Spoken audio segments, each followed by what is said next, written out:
दोस्तों, इस भाग में मैं बात कर रहा हूँ कि एक हल्ला सा मचाया जा रहा है कि 4 साल बाद ये लोग जब आर्मी से निकलेंगे तो क्या करेंगे, किस काम के लायक रह जाएंगे। पहली बात तो हमें एक चीज़ पे गौर करनी होगी कि भारत में हम जो चीज़ें देख रहे हैं कि एक बार हमें नौकरी मिल गया तो हमें इस बात का गारंटी मिले कि हमें ज़िंदगी भर वही नौकरी रहेगी। इसका मतलब है कि हमें खुद पे बिल्कुल भरोसा ही नहीं है। हम चाहते हैं कि सरकार हमारे लिए ऐसी व्यवस्था करे ताकि हम पूरे जिंदगी भर एक ही काम करते रहे, और काम में क्या क्वालिटी आएगा, उस काम का कितना उपयोग होगा, उस काम से देश को कितना भला होगा, इस बात से कोई लेना देना नहीं। सिर्फ इस बात से लेना देना है कि मैं सेफ रहना चाहिए। भाई, आई एग्री कि मनुष्य एक सामाजिक प्राणी है, मैं भी हूँ, सब लोग हैं। आर्मी के जो हमारे लोग हैं, हमारे भाई हैं, हमारे जवान हैं, उनकी भी है, उनकी भी पारिवारिक जरूरत होती है। भले वो फौज में नौकरी करते हैं, उनको भी उनके भाई को सपोर्ट करना है, घर पे उनके मम्मी पापा को सपोर्ट करना है, उनके बहन को सपोर्ट करना है। उन्हें अपनी जो पारिवारिक और सामाजिक जरूरत है, आर्थिक जरूरत है, उसको पूरा करना होता है। तो एक तरह से ये चिंता लोगों के मन में रहती है और रहनी भी चाहिए। लेकिन क्या मैं ऐसा रास्ता ढूंढूं कि मैं चुपचाप एक जगह पे सेटल हो जाऊं? ऐसा है कि आज आज हम देख रहे हैं पूरी दुनिया में ही कंपटीशन का दौर है, तो हम सरकार के ऊपर दबाव बना रहे हैं कि भैया आप हमारे लिए ऐसी व्यवस्था करो कि हम जिंदगी भर बैठ के खाएं, या जो हम काम करें उसी काम में हम जिंदगी भर रहें। क्यों? आपको अपने ऊपर भरोसा नहीं है, अपने कार्य कौशल के ऊपर, अपने क्षमताओं के ऊपर?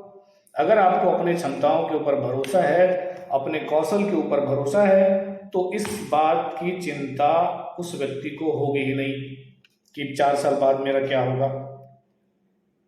दूसरी बात, जो एक बहुत ही महत्वपूर्ण बात है कि लोग जो इतना हल्ला मचा रहे हैं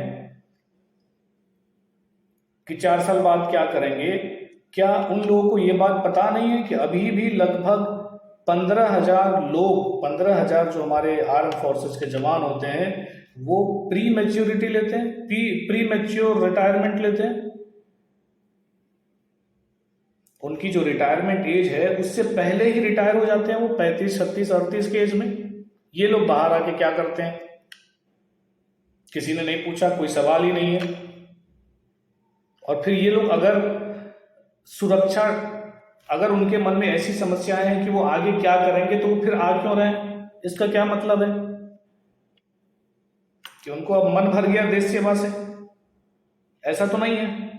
कुछ तो चीजें होंगी कि ये, या तो वो अब ये जॉब करने में सक्षम नहीं है, या उनको जीवन में कुछ और करना है, उनकी अपनी एक महत्वाकांक्षा है, कुछ है जीवन में, अपना एक ऑब्जेक्ट है। हमें सोचना होगा कि आज की हमारी भारतीय सुरक्षा को, हमारे देश की सुरक्षा को बढ़ाने के लिए भारतीय आर्मी में किस चीज की जरूरत है। हमारे यहाँ जो ये एज वाला बात हो रहा है कि कम एज के लोग हैं, और जब इनकी उम्र 17.5 साल से पहले 21 साल था, अभी उसको 23 साल किया गया कि आप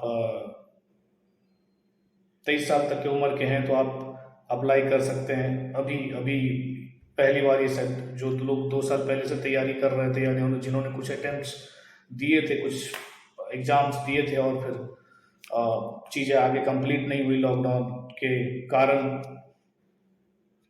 तो ये एज वाला जो मसला है कि भैया ये इसके बाद ये क्या करेंगे, तो सबसे पहले तो हमें ये जरूरत समझना होगा कि आर्मी में कम एज के लोग ही क्यों चाहिए। 4 साल बाद क्या करेंगे, 4 साल बाद क्या करेंगे, हल्ला मचा के रख दिया गया है।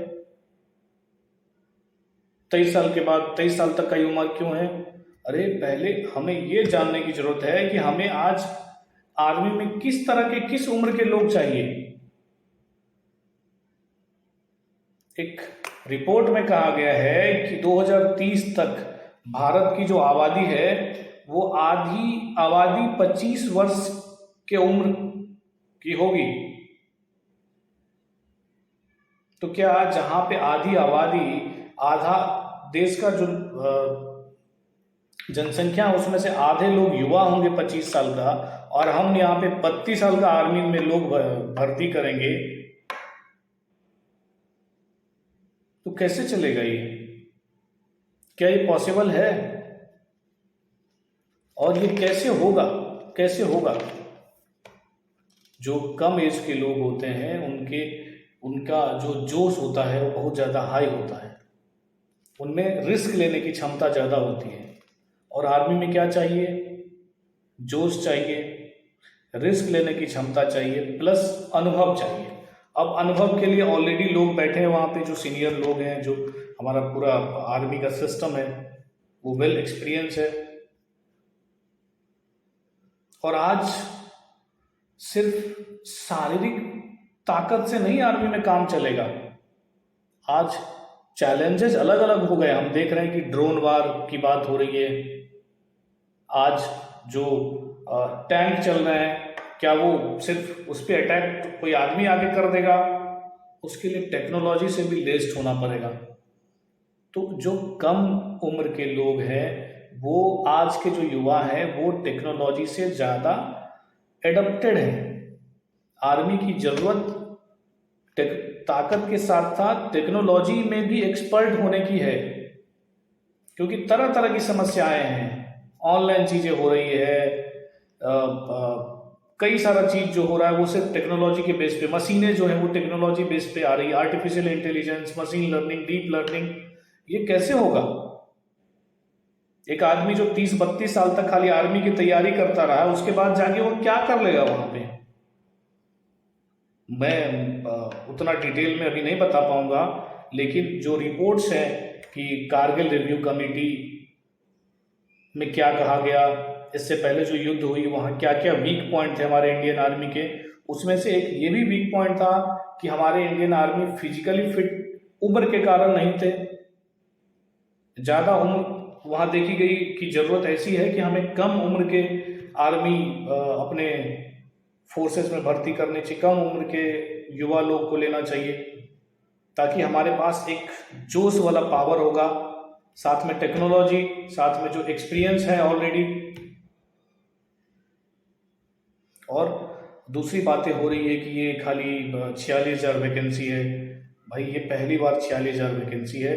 ये अभी भारतीय आर्मी के पास जो ट्रेनिंग की क्षमता है वो खाली 60,000 है। अब ये धीरे धीरे बढ़ेगा अगले 3-4 साल में, उसके बाद जो है 50 से 60,000 होगा।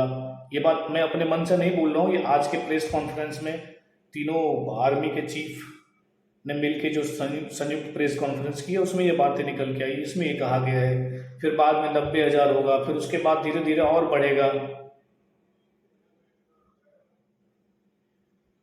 तो ये जो उम्र को लेके समस्या है तथा वैकेंसी को लेके समस्या है, सिर्फ 4 साल वाली बात है। ये आज की हमारी आर्मी की, हमारी देश की सुरक्षा के लिए आर्मी की ये ज़रूरत है। और 4 साल बाद ऐसा नहीं कि सब कुछ ख़त्म हो जाएगा। इस 4 साल के लिए क्या क्या बेनिफिट मिलेगा, उसके बाद उस 4 साल के बाद वो क्या क्या करेंगे, हम उसके ऊपर वीडियो के अगले भाग में बात करते हैं।